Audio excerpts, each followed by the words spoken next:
খুব সাধারণ কিন্তু অসাধারণ খেতে। দেখতে পাচ্ছেন কী কী আছে।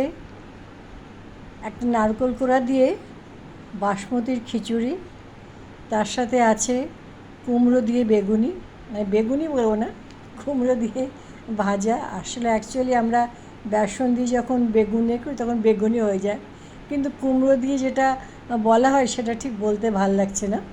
আচ্ছা, আর তার সাথে একটা গরম যাবো যাবো করেই যাচ্ছে না, সবাই বৃষ্টির জন্য অপেক্ষা করছে, কিন্তু বৃষ্টি পড়ার কোনো নামগন্ধ নেই।